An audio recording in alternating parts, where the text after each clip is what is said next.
बाल मित्रों, आप वाल्मीकि ऋषि को तो जानते ही होंगे। वह एक महान ऋषि थे तथा उन्होंने महाकाव्य रामायण की रचना की थी, अर्थात रामायण लिखी थी। वाल्मीकि ऋषि का नाम रत्नाकर था। रत्नाकर ऋषि बनने से पहले एक बहुत क्रूर डाकू था। वह घने जंगल में छुपकर बैठता था। जंगल से आने जाने वाले राहगीरों को रोककर उनकी धन संपत्ति लूट लेता था तथा उन्हें मार डालता था और उस संपत्ति से अपनी पत्नी, बच्चों का भरण पोषण करता था। प्रतिदिन शाम को उसकी पत्नी और बच्चे उसकी राह देखते थे कि उन्हें पहनने को आभूषण और खाने के लिए मिठाइयाँ और अच्छे अच्छे व्यंजन मिलेंगी। उनके आने पर घर के सभी सदस्य उनका प्रेम से स्वागत करते थे। जब लोगों के ध्यान में आया कि यह रास्ता ठीक नहीं है, यहाँ डाकू रहते हैं, तो फिर धीरे धीरे लोग उस मार्ग से जाने से कतराने लगे। वे डरते थे कि कहीं डाकू उन्हें मार ना डाले। रत्नाकर को लोग वालिया डाकू के नाम से जानते थे। एक दिन नारद मुनि हाथ में वीणा लिए नारायण नारायण का जाप करते हुए जंगल से निकल रहे थे। वालिया डाकू वहीं जंगल में छुपकर बैठा हुआ था तथा यात्रियों की प्रतीक्षा कर रहा था, जिससे वह उन यात्रियों को लूट सके तथा आज अपने परिवार का भरण पोषण कर पाए। नारद मुनि के शब्द वालिया के कानों तक पहुँचे। वह उन्हें लूटने के उद्देश्य से उनके सामने पहुंच गया। उसके हाथ में उन्हें मारने के लिए तलवार थी। उसने नारद मुनि को लूटने के लिए रोका और कहा कि तुम्हारे पास जो भी है वह मुझे दे दो और तभी तुम आगे जा सकोगे। नारद मुनि ने उसे देखा और शांति से हंसते हुए कहा कि यह देखो, मेरे हाथ में वीणा और मुख में हरि नाम के अलावा मेरे पास कुछ भी नहीं है। इस पर वालिया डाकू ने अपने हाथ की तलवार उठाई और कहा कि जो है वह सब दे दो, नहीं तो तुम्हारी गर्दन उड़ा दूंगा। इस पर थोड़ा भी गुस्सा न कर नारद मुनि ने कहा कि अरे मेरी गर्दन खुशी से उड़ाओ, परंतु उसके पूर्व मेरे एक प्रश्न का उत्तर तो दे दो। नारद मुनि का शांत आनंदी मुख देखकर वालिया डाकू भी थोड़ा विचलित हो गया और बोला, ठीक है, पूछो। इस पर नारद मुनि ने उससे कहा कि यह जो तुम लूटपाट करते हो, इसके कारण तुम्हें बहुत पाप लगेगा। उस पाप के कारण तुम्हें बहुत दुख भोगने पड़ेंगे, तो तुम यह सब क्यों करते हो? उस पर रत्नाकर वालिया ने उत्तर दिया कि मैं यह सब अपनी पत्नी और बच्चों के पेट भरने के लिए कर रहा हूँ। इस पर नारद मुनि ने कहा, जिनके लिए तुम यह पाप कर रहे हो वह तुम्हारी पत्नी और बच्चे क्या तुम्हारे इस पाप का आधा फल भोगने हेतु तैयार है? इस पर रत्नाकर बोला, हाँ, उनके लिए ही तो मैं यह सब करता हूँ, तब वे तो इस पाप का आधा फल तो भोगेंगे ही। नारद मुनि ने कहा, तुम पहले घर जाओ और उनसे पूछो कि वे तुम्हारे पाप का आधा फल भोगेंगे अथवा नहीं।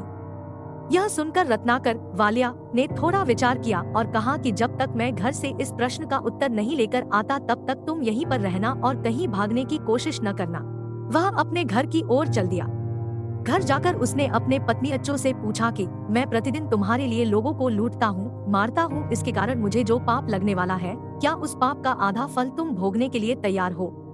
यह सुनकर प्रतिदिन रत्नाकर का प्रेम से स्वागत करने वाले पत्नी बच्चे उस पर गुस्सा होकर बोले, हमारा भरण पोषण करना तुम्हारा कर्तव्य है। हमने तो तुम्हें पाप करने को नहीं कहा था, तुम ही अपने मन से यह सब करते हो, तो इस पाप को तुमको ही भोगना पड़ेगा। हम इस पाप का आधा फल क्यों भोगे? यह सुनकर रत्नाकर निराश हो गया। जिनके लिए मैंने इतने पाप किए वे ही मेरे पाप में सहभागी होने के लिए तैयार नहीं है। वह दौड़ता हुआ जंगली की ओर आया और नारद मुनि के पैर पकड़कर रोने लगा। वह बोला, मुनिवर, मुझे क्षमा करें, मेरे घर वालों ने मेरे पाप में सहभागी होने से मना कर दिया है। मुझसे तो बड़ी भूल हो गई। मेरी गलतियों के लिए मुझे क्षमा करें। मुझे इस पाप से मुक्त होने का योग्य मार्ग आप ही बताएं। नारद मुनि ने उसकी पीठ पर प्रेम से हाथ फेरा और उसे उठाया। उन्होंने कहा कि तुम श्री राम के नाम का जप किया करो, राम राम बोला करो। इस नाम से तुम्हारे सारे पाप धुल जाएंगे और तुम्हारे सारे दुख नष्ट हो जाएंगे। नारद मुनि का कथन सुनकर वालिया डाकू ने उनसे आशीर्वाद लिया और वह राम नाम का जप करने लगा। वालिया डाकू ने इतने पाप किए थे कि वह प्रभु श्री राम का नाम भी ठीक से नहीं ले पा रहा था। राम राम कहने की बजाय उसके मुख से मरा मरा शब्द ही निकलता था। वह दिन रात प्रभु श्री राम के नाम के जप की बजाय मरामरा ही जप करने लगा। इस प्रकार मरामरा बोलते बोलते उसके मुख से राम राम का नाम निकलने लगा। ऐसे राम नाम जपते जपते 12 वर्ष बीत गए, परंतु वालिया डाकू अपने स्थान से थोड़ा भी नहीं हिला। वह अपनी सुध-बुध भूल गया। वह राम नाम के जप में इतना मग्न हो गया था कि उसके शरीर पर चींटियों ने बाम्बी बना ली थी, अर्थात चींटियों ने अपना घर बना लिया था और उसे पता भी नहीं चला। बहुत समय बीतने के बाद एक दिन क्या हुआ कि जब नारद मुनि उस जंगल से निकल रहे थे, तब उन्हें चींटियों की बाम्बी से राम राम की आवाज सुनाई दी। उन्हें बहुत आश्चर्य हुआ। वह तुरंत वहीं रुक गए और सोचने लगे कि यह आवाज इस चींटियों की बाम्बी से क्यों आ रही है। उन्होंने बाम्बी की मिट्टी हटाई।